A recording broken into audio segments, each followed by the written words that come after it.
Քերծվածքակայուն, ջրադիմացկուն եւ հարվածակայուն լամինատների նշված տեսականին ձեռք բերեք իդեալ համակարգի խանութ սրահներից 1 քառակուսի մետրը սկսած ընդամենը 2450 դրամից։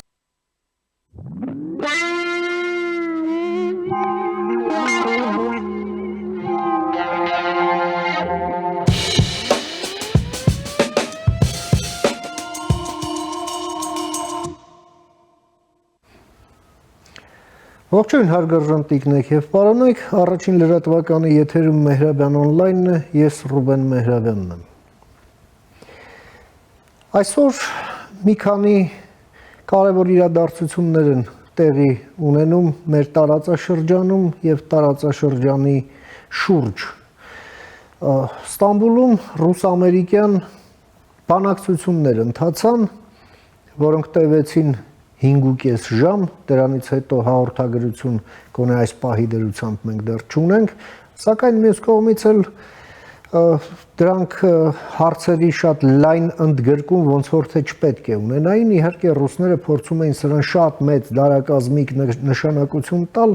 մինչդեռ ամերիկացիները սարջուր լցրեցին այդ ակնկալիքների վրա, խոսելով այն մասին, որ խոսք է գնալու միայն դեսպանությունների աշխատանքը բնականon հուն դնելու մասին, չի խոսվելու ոչ հարաբերությունների նորմալացման, ոչ էլ Ուկրաինայի մասին։ Սա ամերիկյան կողմն է ասում պաշտոնական հաղորդագրության մեջ։ Չնայած 5.5 ժամվա ընթացքում միայն դեսպանությունների մասին գուցեև միայն դրանով են սահմանափակվել, բայց այսպես ասենք շատ մեծ է հնարավորությունը, որ միայն դրանով չէ, որ սահմանափակվել են։ Ամենայն դեպս կապրենք կտեսնենք։ Դրա հետ մեկտեղ 2 օր անց Օմանի մայրաքաղաք Մասկատում բարձրաստիճան ամերիկյան եւ իրանական պատվիրակությունները կհանդիպեն, այո, իրոք պատերազմի եւ խաղաղության հարց լուծելու։ Այս ամենը ցույց է տալիս, որ բոլորն էլ խուսափում են մեծ փոթորիկներից, անկառավարելի իրավիճակներից, իրանցիները ճիշտ էին ասում, որ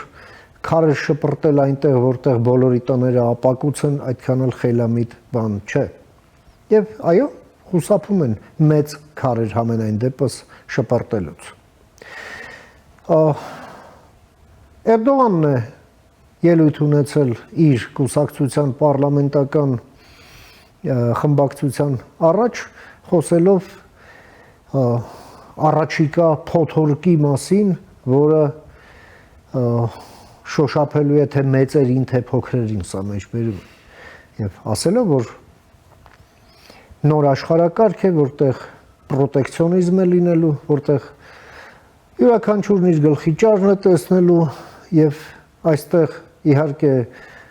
մեծ մարտահրավեր է Թուրքիայի առաջ, բայց նաև հնարավորություն է Թուրքիայի համար։ Սա Էրդողանն է ասում։ Եվ այն, որ բոլորն առաջնորդվելու են իրենց ազգային շահերով։ Իհարկե, այս ամենը նաև ցույց է տալիս, որ բոլորը խոսում են բոլորի հետ, որքան էլ որ դա տհաճ է, որքան էլ որ դա բարոյապես վնասաբեր է թե ներսում, թե դրսում։ Խոսում են, որովհետև այդպես են պատկերացնում իրենց ազգային շահը, որովհետև պատկերացնում են, որ դա բխում է իրենց շահերից։ Նաև, այո, ապահովագրում են իրենց այդ փոթորկից, որը առաջիկայում կարող է լինել, իսկ մենք տեսնում ենք, որ Wall Street-ից զգուշացնում են առաջիկա դեպրեսիայի մասին, դեպրեսիա դա տնտեսագիտական մի տերմին է, որի մասին սկսեցին խոսել 1929 թվականից,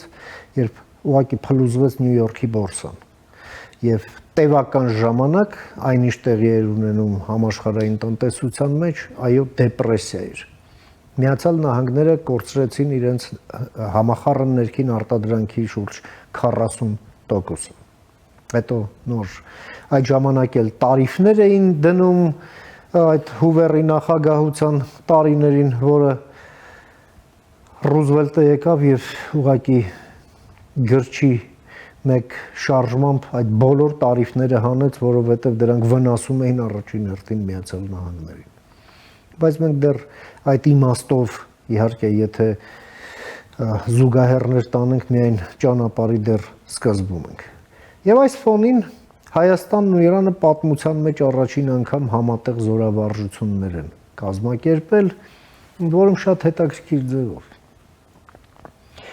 Առանց սահմանը հատելու, բայց սահմանի մոտ հայկական զինված ուժերը Հայաստանի տարածքում, իրանական զինված ուժերը Իրանի տարածքում եւ երկուստեք մի հիպոթետիկ խնդիր են դրել իրենց առաջ այդ զորավարժությունների սցենարում, որ պայքարելու են այդտեղ ներթափանցած հիպոթետիկ տերորիստական խմբավորման դեմ, ոչնչացնելով համատեղ ուժերով այդ տերորիստներին, որոնք սպառնալիք կարող են լինել թե Իրանի, թե Հայաստանի համար։ Այո, երկու երկրներն էլ խաղաղությունը գնահատում են որպես արժեք եւ խաղաղության սպառնալիքները լիկվիդացնելու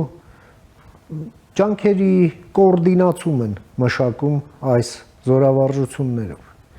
Փորձենք հասկանալ ընդհանրապես ինչպես է այս ամենը տեղավորվում թե տարածաշրջանային,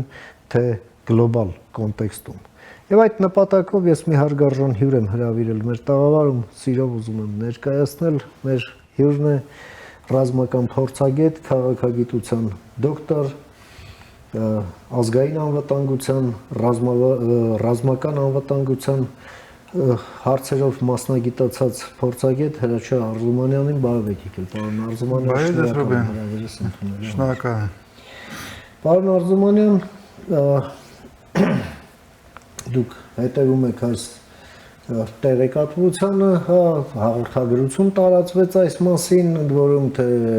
հայկական ռազմական գերատեսչությունը, թե իրանականը համապատասխան հայտարարություններով եւ հաղորդագրություններով հանդես եկան, ձեր մեկնաբանությունը սրա հետ կապված։ Անսպասելի է ինձ համար, ինձ համար ճիշտն ասած, եւ մի կողմից, երկու կողմից կարելի է մոտենալ։ Մի կողմից դա տրամաբանական է։ Երկու կողմերը ամեն մեկը իր տարածքում անցկացնում զորավարժություններ, իսկ ասեմ ոչ թե համատեղ զորավարժություններ, այլ սինխրոնիզացված ավելի շուտ, դա ավելի շուտ սինխրոնիզացված գործողություններ եւ իրանական կողմը անցկացնում իր ոլորտում, իր մոտեցումներում, Հայաստանը անցկացնում իր մոտեցումներում, այստեղ ոչ մի խնդրեմ չկա եւ դրանց խնդիրը, որ այբեկչական խմբի դեմ է աշխատում, եթե հիշեք, որ այսօր եւ Հայաստանը եւ Իրանը այբեկչական խմբերը ով է աշխատացնում որպես գործիք մեր տարածաշրջանում, ոչ թե ավելի մեծ ներձավոր այվելքում, դա մեր պատերազմում դա եղել է Թուրքիան, մենք հիշում ենք ոնց է Սիրիան անկել այբեկչական խմբերի մեթոդներով, միջոցներով Թուրքիան աշխատել է միջոցներով, դրա համար կարելի է հասկանալ ոնց կարող է պատկերացնել, ոնց է կարող Հայաստանի Հանրապետության եւ Իրանի Հանրապետության սահմանին, որտեղ կայից կարող են հայտնաբերվեն այբեկչական խմբեր, հասկանալի է։ Ով կաշխատացնի այդ գործիքը, դա նույնձևի հասկանալի է։ Ոնց է դա աշխատում, մենք տեսել ենք մեր երկրորդ Արցախյան արշավի ժամանակ 2020 թվականի լայնածավալ ռազմական գործողությունները ոնց են աշխատել նման խմբերը, դա համար ոնց որ ամեն ինչ տրամաբանական է։ Եթե մենք վերցնում ենք զուտ ռազմական տարածքը եւ վերլուծում ենք խնդրեմը որպես ռազմական, բայց ցավոք սրտի այդ ճոխությունը մենք չունենք, մենք այդ ամեն ինչը վերլուծում ենք, բայց պետք է դնենք քաղաքական տրամաբանության համատեքստի մեջ, տարածաշրջանային համատեքստի մեջ եւ ինչը դու ասել ես, այստեղ ամեն ինչը դառնում է անհասկանալի։ Եթե մնաք տրամաբանության մեջ, այո, բայց այսօր ցավոք սրտի միջազգային ասպարեզում խաղում է ոչ թե տրամաբանակություն է ռացիոնալ, բայց հոգեբանական, ասեմ, էմոցիոնալ մոտեցումներն են ձևավորում քաղաքականությունը։ Եվ ես չեմ կարողանում հասկանալ, փորձել դաշական հատեսել, ոնց կարող է նման զորավարժությունների վերաբերվի Եվրոպան, ՆԱՏՕ-ն, ոնց կարող է վերաբերվի Թուրքիան, ոնց կարող է վերաբերվի Իսրայելը, Միացյալ Նահանգները, որովհետև զուգահեռ մենք տեսնում ենք, երբ Իսրայելը հաստատ Միացյալ Նահանգների հետ շարունակում է պատրաստվել ռազմական հարվածին, որը չի հանված սեղանից, Տրամպը հայտարարել է, որ դա մնված սեղանի վրա, կղզի վրա տեղափոխվել են Միացյալ Նահանգների ռազմավարական նշանակություն ունեցող ռմբակոծող հնարավորությունները, որը պիտի քաղաքվեն Իսրայելը ասել է, որ ինքը պիտի անցնի դրան, դա պիտի կատարվի, տեղի ունենա եւ զուգահեռ պիտի տեղի ունենան հանդիպում, դու ասել ես, Իրանական Միացյալ Նահանգների հետ։ Այդ վիճակում կանխատեսել նման զորավարժությունները ինչով են կարող վերաբերնալ, ինչով է կարող արտադրալ, ուղղակի դառնում է անհնար։ Դրա համար ես ավելի շուտ կուզեի, որ Հայաստանի կողմը մի քիչ հետաձգեր, ասեք անցկացնի նման զորավարժություններ աշնանը ասենք, հա, երբես ամեն ինչ վերջանա, բայց մյուս կողմից դու չգիտես ինչ կարող է լինի աշնանը։ Դրա համար մնում է անցկացնել այդ զորավարժությունները եւ լինել շատ զգուշ, որովհետեւ հետևանքները, որ այդ զորավարժությունները կարող են օգտագործեն որպես առիթ, դա լինելու է։ Շահագործվի պրոպագանդայի կողմից, բայց այն մթնոլորտը, որը ստեղծվել է տարածաշրջանում եւ գլոբալ վերաճակում, ցույց տալիս եւ հնարավորություն չթողես կանխատեսել ինչա կարող տեղի ունենալ։ Դրա համար խնդիրները շատ ու շատ դժվար է ստացվում ցավոք սրտի։ Պարոն Արզումանյան, աշնանը չգիտեմ, բայց ամռանը լինելու են հայ-ամերիկյան զորավարժություններ, որոնք արդեն պարբերական բնույթ են ստացել, սրանք փաստորեն երրորդն են, չէ՞։ Արդեն ըստ էլի հուլիս ամսին, որը տեղի ունենալու, այդ զորավարժությունները ըստ ձեզ ինչպես են տեղավորվում հենց այդ տարածաշրջանային համատեքստում։ Լավ են տեղավորում, Ռուբեն, ես կուզեի, որ դա շարունակվի, այս հասկացող զորավարժությունները չեն տեղավորում եւ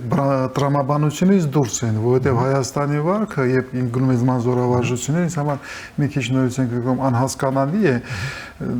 բայց մյուս զորավարժությունները հնարավորություն են տալիս Հայաստանի մի քիչ ավելի իրան կայուն զգալ այս անկայուն վիճակում, որ մենք խոսացել ենք, որովհետեւ եւ Թուրքիան հրապարակորեն արդեն ոչ մի առաջին անգամ չի հայտարարում, որ ինքը պատրաստ է սահմանները դեռ չեն ճանաչվում, աշխարհը եւ պետությունները կարող են ֆրագմենտացվել, մենք տեսել ենք դա ոնց է տեղի ունենում Սիրիայում, եւ այստեղ մենք Միացյալ Նահանգների տանսիկացում զորավարժություններ, դա դառնում է զսպման ինչ-որ միջոցներից մեկը դիվանագիտական եւ դիվանագիտական ռազմական ոլորտում։ Եվ ոնց կդա վերաբերվի Միացյալ Նահանգները, որ Հայաստանը հիմա սկսում են զորավարժություն Իրանի հետ, ուղղակի անհնար է, որովհետեւ կանխատեսել ոնց Թրամփը կվերաբերվի նման զորավարժությունների, ես ուղղակի հնարավորություն չունեմ որպես ռազմական մասնագետ գնահատեմ, որպես քաղաքական մասնագետ, փորձագետ գնահատեմ, որովհետև Թրամփը մնում է անկախատեսելի։ Եվ այդ անկախատեսելի վիճակում, որ աշխարհի բոլոր երկրները չգիտեն ոնց վերաբերվեն Թրամփին, մենք ավելացրել ենք մի հատ գործոն եւ դրա ազդեցությունը կլինի անհասկանալի, հույս ունեմ ամեն ինչ կանցնի եւ մենք միանգամից հուշ քաշենք, որ այս անգամ անցել է, բայց ապագայում ես կուզենայի, որ հայկական պետությունը մի քիչ ավելի զգուշավոր լինի։ Մի կողմից նման քայլեր չանի, որտեղ քո անկախատեսելիությունը կարող է գումարի ուրիշ անկախատեսությունների վրա, այն ժամանակ կարող է անկանոնական ինչ որ ասիմետրիկ պատասխաններ եւ հետևանքներ, որը հաշվարկել շատ ու շատ դժվար է։ Հիմնականը այդ է իմ կարծիքով։ Պարոն Արզումանյան, երրորդ բանն էլ տեղի ունեցել Բաքվում իսրայելական եւ թուրքական պատվիրակություններն են ինչպես նշված է հաղորդագրության մեջ տեխնիկական հանդիպում անցկացրել, որի նպատակն էր բախումներ, շահերի բախում թույլ չտալ Սիրիայում։ Եվ դա արվել է, որում Նեթանյահուի մամլոյցարայությունն էլ հայտարարությամբ հանդես եկավ, որտեղ շնորհակալություն է հայտնում Ադրբեջանին այդ հանդիպումն իրականացնելու համար։ Հա, այստեղ Ադրբեջանը ուղղակի Իլհամ Ալիևը օգտագործում է յուրահատուկ դիրքավորումը, որովհետև Ադրբեջանի տարածքը օգտագործում է եւ Թուրքիան, եւ Իսրայելը Իրան ազգային շահերը ներկայացնելու եւ պրոյեկտացնելու համար, դες Ադրբեջանը որպես տարածք, Ադրբեջանը որպես պլացդարմ, որտեղից Թուրքիան պատրաստվում է եւ անցկացրել ռազմական գործողությունները եւ Իսրայելն է պատրաստվում անցկացնել ռազմական հարված եւ այլն, Ադրբեջանը ինչ որ ժամանակ ստանում է յուրահատուկ հնարավորություններ լինել այն տարածք, որտեղ հանդիպում են երկու գերիշխանություններ, ոչ գերիշխանություն, տարածքային ռեգիոնալ գերիշխանություններ, որը պիտի լուծեն խնդիրներ, որոնք իրանք ունեն Սիրիայում, որտեղ Սիրիայում իսրայելական շահերը ազգային եւ Թուրքիայի ազգային շահերը բախվում են։ Եվ այդ բախման լուծումը պիտի գտնես եւ դա բնական է, ուրիշ ձևից չի կարող լինի։ Սիրիան պիտի կիսվի եւ կիսվելու է Իսրայելի Թուրքիայի, Իրանի, Միացյալ Նահանգների միջև։ Իրանը մի քիչ հետաքաշվել, բայց մենք տեսնում ենք Լատակիայում, որ տեղի ունեցել անկարգությունները, որտեղ այդ ռազմական գործողությունները վերականգնվել են, այդտեղ կշարունակվի եւ մեզ համար մի կողմից լավ է, որովհետև եւ Իսրայելի ուշադրությունը եւ Թուրքիայի ուշադրությունը հնարավորությունները հիմա ուղղված են Սիրիայի վրա, մենք կարող մի քիչ հույս պահել կամ հավանականությունը, որ իրանք զուգահեռ կարող են միասին օգտագործել իրենց հզորությունը Հայաստանի դեմ եւ Հարավային Կովկասում փորձել լուծել խնդիրները, մի քիչ նվազում են։ Դրա համար ես ճակետներում ստացվում է մի քիչ պարադոքսալ, անման հանդիպումը դրական եմ գնահատում, որ Ադրբեջանում Թուրքիան եւ Իսրայելը փորձում են լուծել այն խնդիրները, որ իրանք ունեն իրենց մեջ։ Դա նշանակում է եւ Ադրբեջանը, եւ Թուրքիան, եւ Իսրայելը զբաղված լինեն Սիրիայով այդ խնդիրների շուրջ, եւ չեմ կարծում, որ Իլհամ Ալիևը հնարավորություն կունենա, ասի, բայց մենք էսեղ ունենք Սյունիքի խնդրը, Հայաստանի խնդրը, եկեք լուծենք այդ խնդիրները։ Հույս կպահեմ, որ այդ խնդիրները չեն առաջանալու։ Դրա համար նույնիսկ մի քիչ պարադոքսալ է, բայց դրական է։ Թող հանդիպեն, թե խոսան Սիրիայի մասին, Թուրքիան թող նաև դրանով բացի դրանից զբաղվի Էգեան ծովի խնդիրներով, Գրեցիայի հետ, Հունաստանի հետ խնդիրներով, կարող եմ հույս պահել, որ Թուրքիան կշարունակի խնդիրներ եւ շահեր ունենա Աֆրիկայում, որտեղ ինքը ներկայացված է, թող Թուրքիան պրոջեկտավորի իր հնարավորությունները, իր աշխատանքը, իր լայնամունումը, մեծացնում իր ազդեցությունը դեպի Օսմանյան կայսրության այդ ուղղության վրա։ Մերձավոր Արևելք, Աֆրիկա, Եվրոպա եւ այլն։ Մեզ համար դա լավ ճանապարհ է։ Թուրքիան թող զբաղվի այդ ուղղությամբ։ Իդեպ ազդեցության հետ կապված եւս մի իրադարձություն, պարոն Արզումանյան, որ իր մեջ այդ ասպեկտը պարունակում է, իրադարձություն, որը խորը ֆրուստրացիա առաջացրեց Թուրքիայում եւ Ադրբեջանում էլ եւս։ Դա Կենտրոնական Ասիա Եվրամիություն պատմության մեջ առաջին գագաթնաժողովն էր, որտեղ ընդունվեց նախ հանդիպում տեղի ունեցավ, ընդունվեց համատեղ հռչակագիր, որով ռազմավարական գործընկերություն է հաստատվում Եվրամիության եւ Կենտրոնական Ասիայի երկրների միջև եւ համաձայն այդ հռչակագրի կողմերը ճանաչում են բոլորի տարածքային ամբողջականությունը միջազգայինորեն ճանաչված սահմաններով եւ նաև դատապարտում են հյուսիսային Կիպրոսի օկուպացիան Թուրքիայի կողմից եւ Թուրքիայում հարց են տալիս, բասենց թյուրքալեզու պետությունների կազմակերպությունը մեր ինչին է պետք։ Իդեպ այդ հնգյակի մեջ 3-ը ուղղակի են անդամակցում Թուրքմենստանը, դիտորդի կարգավիճակ, չգիտեմ ոնց որ խոսակցություն կար, պետք է ստանա, պետք է չստանա, չեն ֆիքսել, ստացել է թե չէ, ուզված չէ։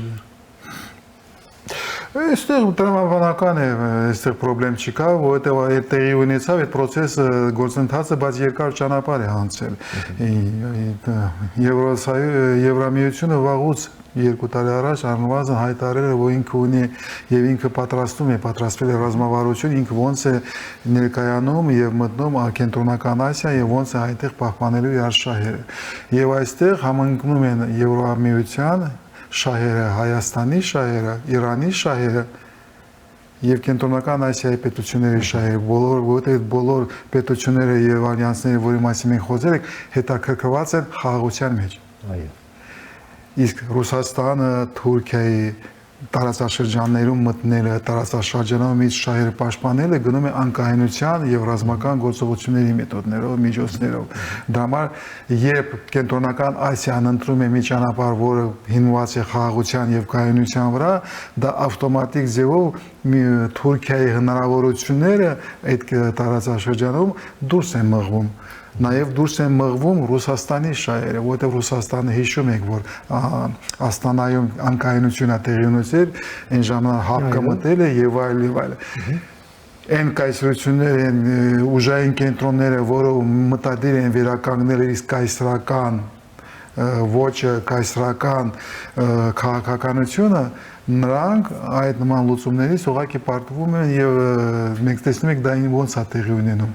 իսկ Եվրամիությունը ստանում է հնարավորություն ես ուրախ եմ որ Եվրամիությունը կարող է բացատրել ես կենտրոնական Ասիայի պետություններին որ այնց համար կենտրոնական Ասիայի պետությունների համար ավելի ընդունելի է ոչ թե կայսրական պարադիգմա ոչ թե կայսրական լուծումները երբ դու դառնում ես կամ Չինաստանի կայսրության մի մաս կամ Ռուսաստանի մասնության կամ Օսմանյան կայսրության բայց գնում ես եվրոպական ճանապարհով եւ պետությունները հավասար մեթոդներով, միջոցներով կազմում են դաշինք, որը ունի ուրիշ մոտեցում, որտեղ կայսրական մոտեցումները չկան։ Բայց երբ դուրս ես գալիս կայսրական պարադիգմից, դու իհարկե Օսմանյան կայսրության եւ թուրքալիզու, Թուրանի գաղափարները փլուզվում են։ Դրա համար դա լավ քայլ է։ Եվրոպան տալով կենտրոնական Ասիայի պետությունների հնարավորություն գտնել մի շրջանակ, մի լուծում, որը կենտրոնական Ասիան դուրս է մղում կայսրական տրամաբանությունից եւ կառուցվածքներից, դա լուծումը լավն է, բայց հիմա հայտարարություններից պետք է կարողանաս անցնել ուրիշ մոտեցումների, պետք է կարողանաս իրականացնել, որտեղ Թուրքիան հաստատ դեմ է լինելու նման լուծումների փորձելու ապակայունացնել վիճակը եւ Թուրքիան 20 տարվա ընթացքում բավականին մեծ ազդեցություն եւ ներգրավվածություն ունի կենտրոնական Ասիայի ոլորտում մանավանդ ռազմական ուժերի, ռազմական կադրերի պատրաստմամբ եւ այլ ոնց է արդեն ձևավորված արմատներ դրված թուրանական, պանթյուրքական այդ գաղափարախոսությունը ընդունելու նման նորությունները դեռ կարող է պայքարել Ռուսաստանը նույն ձևի այն անհասկանալի պարադոքսալ ձևով եւ ինքը կարողացել է Միացյալ Նահանգների դաշնակիցը դառնա եւ Միացյալ Նահանգների հետ անտանտայի որոշում ագահացնում եւ լրիվ տարբեր պետություններ, տարբեր ժողովուրդներ բաց դաշինք են կնքում, այդ հնարավորությունը տալիս Ռուսաստանի նույն ձևի հետ դարձնել կայսրական լուծումները նաեւ կենտրոնական Ասիայի դեմ եւ հարավային Կովկասի դեմ։ Այն որ ինչ տեղի ունենում Ուկրաինայում, եթե հասնեին լուծումները, որ ուզում է Թրամփը եւ Պուտինը այսօր հայտարարած լուծումներով Ռուսաստանը այսօր արդեն պատրաստվում է մեծացնել իր ազդեցությունը կենտրոնական Ասիայում եւ կենտրոնական Ասիայի պետությունները պիտի պատրաստեն չեզոքացնել կամ դիմադրել նման ռուսական սպառնալիքներին, որ ռուսական ազդեցության, որը կարող է դառնալ սպառնալիք, երբ Ռուսաստանը կարողանա Միացյալ Նահանգների համաձայնության գա, որ հետսովետական նախկին հետսովետական տարածքը դա Ռուսաստանի մթնոլորտն է, Ռուսաստանի ազդեցության մթնոլորտն է, որ ինքը ինչ կարողանում է ուզում է անի, ինչ ասել Էրդողանը, այդտեղ սահմանները չեն ճանաչվում եւ այլ ինչ կուզենա կանենք։ Դրա համար դա մի կողմից շատ լավ է եւ հույս ունեմ կենտրոնական Ասիայի երկրները կկարողանան ձևավորել նման քաղաքականություն, որովհետև նորից եմ կրկնում, այդ յուրահատուկ է եւ այստեղ Հայաստան ունի հնարավորություն հաստատել յուրահատուկ հարաբերություն այդ պետությունների հետ, որովհետև եւ իրանք եւ մենք հետաքրված ենք խաղաղության մեջ։ Դա տալիս է հնարավորություն ձևավորել այդ ժամանակ մեկ աշխարհին եւ արաբական երկրների, իսլամական երկրների ցույց եք տալիս, որ մենք չունենք խնդրեմ ոչ իսլամի հետ, ոչ չունենք խնդրեմ ոչ թուրքական երկր, մենք ունենք խնդրեմ Թուրքիայի հետ, որի կցորդն է Ադրբեջանը։ Ուրիշների հետ մենք խնդրեմ չունենք։ Դրա համար դա եւ Ռուսաստանը, որը կոնֆլիկտներ է հրահրում մեր տարածաշրջանում։ Մեր տարածաշրջանը եւ Ռուսաստանի մենք խոսել ենք դրա մասին Թուրքիայի ոչինը եւ տրամաբանությունը անկայունության եւ ռազմական գործողություններով լուծել խնդիրները։ Մենք այդ հնարավորությունն ենք եւ հույս ունեմ մենք կկարողանանք քայլ առ քայլ Ղազախստանի հետ մեր հարաբերությունները բավականին ինձ համար մի քիչ զարմանալի է, բայց լավ են գնում։ Պիտի կարողանանք Տաջիկստանի հետ, Ղրղստանի հետ, Ուզբեկիստանի հետ, Ուզբեկիստանն է խիստ կարևոր, մենք Ուզբեկիստանի հետ այնքան լավ չեք աշխատում, չգիտեմ ինչու, մեր դիվանագետները, մեր դիվանագիտությունը պիտի ուշադրություն դարձնի դրա վրա։ Ուզբեկստանում Հայաստանի դեսպանության նստավայրը Հայաստանի Հանրապետության մայրաքաղաք Երևանն է։ Սա նորմալ չէ։ Պետք է վերանայենք։ Ելնելով այն զարգացումները, որը մենք տեսնում ենք, Հայաստանը գնում է Եվրոպա, իսկ Եվրոպան գնում է կենտրոնական Ասիա։ Դա նշանակում է Հայաստանը կարող է կապեր հաստատել կենտրոնական Ասիայի պետությունների հետ, այդ դառնա կամուրջ, որը կապում է Եվրոպան, ոչ թե միայն ուղղակի, բայց Հայաստանով, դա կարող է հետաքրքիր լուծումներ լինի։ Իդեպ, պարոն Արզումանյան, Եվրամիություն որտեղ է Կենտրոնական Ասիա, որտեղ է ռազմավարական գործընկերություն օդով չի ստացվում։ Հա, չի ստացվում։ Կապող օղակը քարտեզն է այդպիսին Հարավային Կովկասն է։ Այո։ Եվրամիությունը հայտարարել է իր մտադրության մասին տրանսկասպիան հաղորդակցությունների վրա ծախսել $10 միլիարդ, ներողություն, եվրո։ Ու բնական է սա վերջինը չի, այսինքն սա միայն առաջին այսպես ներդրումն է այդ կոմունիկացիաների ձևավորման վրա։ Հիմա մենք տեսնում ենք, որ դուք որպես ռազմական փորձագետ դա կհաստատեք, որ Կասպից ծովի ավազանը դա ռուսական ուժային բացարձակ գերակայության գոտի է։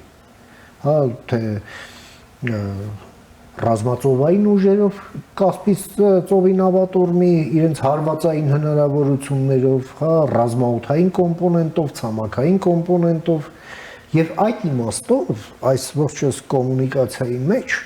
Կասպից ծովը ոնց որ թե թույլ օղակն է։ Մյուս կողմից էլ Ռուսաստանն այո այնտեղ ամեն ինչ արել է այդ Կասպյան հնգյակի հետ մի ձևաչափ ձևավորելով, դեկլարացիաներ ընդունելով, հա, սկզբունքներ, որ այդտեղ որևէ ոչ Կասպյան երկիր որևէ ներկայություն չպետք է ունենա եւ այդպես շարունակ։ Բայց համեցեք։ Բայց Թուրքիան արդեն ունի ներկայացություն։ Ինձ համար անհասկանալի է եւ Ռուսաստանը երկրորդ Արցախյան արշավի հետևանքներով տվել է Թուրքիայի հնարավորություն վերցնի Ադրբեջանը եւ դառնա ներկայացված Հարավային Կովկասում ռազմական ուժով եւ քաղաքական ուժով եւ կիրառի գործողություններ Կասպից ծովի վրա եւ այնտեղ զորավարժություններ անցկացրել եւ այլ։ Դրա համար դուք ճիշտ եք ասում, դա այոք տեսա տրամաբանության մեջ, բայց այսօր Կասպից ծովի բացենում արդեն կա եւ Թուրքիան եւ կա Իրանը նաեւ, որովհետեւ Իրանը տեսնում ասպառնալիքներ կա այստեղ, որովհետեւ եթե նորից եք խոսում, եթե Տրամփը ու Պուտինը համաձայնության են գալիս, Պուտինը արդեն համաձայնություն հատվել ու Տրամփը կարող է Միացյալ Նահանգները կարող են ուժային մեթոդներով աշխատել Իրանի դեմ։ Դες այդ ժամանակ Իրանի համար Ռուսաստանը դառնում է թշնամական երկիր, որովհետև Ռուսաստանը այս պարագայում Իրանի դեմ դառնում է Միացյալ Նահանգների դաշնակից եւ թույլատրություն է տալիս աշխատել։ Այդ ժամանակ Իրանը կարող է պրոջեկցիանել ուժ կիրառել Ադրբեջանի դեմ եւ այդ ժամանակ մենք կարող լրիվ տարբեր ուղղություններ ունենալ։ Եվ այդ պարագայում այդ գործընթացների, այդ process-ների մեջ ցավոք շրտի ենթակառուցվածքային լուծումները դառնում են ոչ այնքան հետարքիր ճակետները, որտեղ նման ենթակառուցվածքային լուծումները պահանջում են տարիներ, 5-10 տարի։ Իրաց ժամանակի բանը մասշտաբը ուրիշ է։ Մենք այսօր ապրում ենք ցավոք շրտի ամիսների տրամաբանության մեջ, կարճաժամկետ ամիսների տրամաբանության մեջ։ Դրա համար ելնելով այդ կարճաժամկետ տրամաբանությունների մեջ Իրանի համար Ադրբեջանը դա մեծ սպառնալիք է մի կողմից, որ ինքը փորձի լուծել կամ ռազմական ուժային մեթոդներով կամ համաձայնության գալը, բայց այդտեղ կան լարվածություն, որը մեզ համար մի կողմից նույն ձևի դրական է, որտեղ Իրանը դառնում է չեզոք ինչ որ գործոն, ոչ թե Հայաստանի օգնելու համար, բայց ելնելով ազգային շահերից։ Մեզ համար մենք իմ կարծիքով պետք է փորձենք ձևավորենք, մենք արդեն հայտարարել ենք եւ ընդունել ենք օրենքը Եվրամիության ուժեղությամբ ձևավորել, բայց օրենքից բացի դու պիտի ձևավորես ռազմավարություն, ազգային ռազմավարություն, ոնց է այդ օրենքում ձևավորած շրջանակը կիրառում։ Այդ օրենքն է, գետնի վրա ինչ է ասում, այդ ռազմավարությունն է, դու պետք է կիրառես այդ ռազմավարությունը եւ այս փուլում այդ ռազմավարության հիմնական ուղղություններից մեկը պետք է դիվանագիտական օգտագործել Հայաստանի ունիկալ տեղը Հարավային Կովկասում որպես կապուղի դիվանագիտական ոլորտում դու կարող ես ձևավորես եւ պիտի պարտավոր ես ձևավորես, որտեղ դառնում է ինչ որ ձևով նորից փոքր, բայց զսպան մեթոդ Թուրքիայի եւ Ռուսաստանի ագրեսիվ վարքի ժամանակ։ Դրա համար ողջունելով այդ բոլոր process-ները, այստեղից ուղղակի առաջ է գալիս ուրիշ մեծ խնդիր։ Երբ այդքան ամեն ինչը փոփոխող է լինում, երբ դու տեսնում ես ոնց է ինչ վիճակում է այսօր գտնում տարածաշրջանը եւ աշխարհը ընդհանրապես, դու պիտի հասկանաս մի շատ պարզ բան, այդ վիճակում լինել ռեֆլեքսիվ, միայն պատասխանել սպառնալիքներին, միայն փորձել սահմանափակել կորուստները, որ կարող ես ունենալ, արդեն պարտություն է։ Սևերով խաղալ։ Սևերով խաղալ դու չես կարող։ Այս վիճակում դու պիտի լինես կառուցողական, դու պիտի լինես ակտիվ, դու պիտի լինես կերպարափոխող, պատրաստող կերպարափոխությունների, պատրաստ լինես ադապտացնես քո քաղաքականությունը, լինես ակտիվ։ Բայց հայկական քաղաքականությունը, հայկական դիվանագիտությունը պիտի պատրաստ լինի ակտիվ միջոցներով։ Պիտի շարժվես, պիտի աշխատես, որ կարողանաս գործես, որ կարողանաս ձևավորես քո շահերը եւ պաշտպանես քո շահերը։ Եթե մնաս պարալիզացված գազ սպասողական վիճակում, մենք պարտվելու ենք։ Դա նշանակում է այն մոտեցումը, այն քաղաքականությունը, որը մենք կիրառել ենք հետ սովետական Հայաստանի 30 տարվա ընթացքում, այս վիճակում դառնում է անընդունելի։ Մենք հասել ենք պատերազմին, որը ոչ հաջող է վերջացել, երկրորդ Արցախյան արշավը, այն ժամանակ մենք կարող ենք մտածել, որ մի քիչ սպասենք եւ այլ, արդեն ժամանակը վերջացել է։ Այդ առաջինն է, ու դու պետք է լինես ակտիվ, եւ երկրորդը, այս վիճակում դու պետք է հիմնես միայն քո ներուժի վրա եւ քո հնարավորությունների վրա։ Եկել այն ժամանակը, երբ քաղաքականությունը եւ քո դիվանագիտությունը պետք է լինի հայակենտրոն, հիմնվելով հայկայի ժողովրդի ներուժի վրա, հայ ժողովրդի հնարավորությունների վրա եւ հիմնականը Հայաստանի Հանրապետության ներուժի հասարակության եւ այլն։ Այստեղից հարցեր է բախում, ոնց ես դու դա անում, դրա անելու համար դու առաջինը եւ հիմնական հարցերից մեկն է ինձ համար իրոք դա վստահության վերականգնումն է։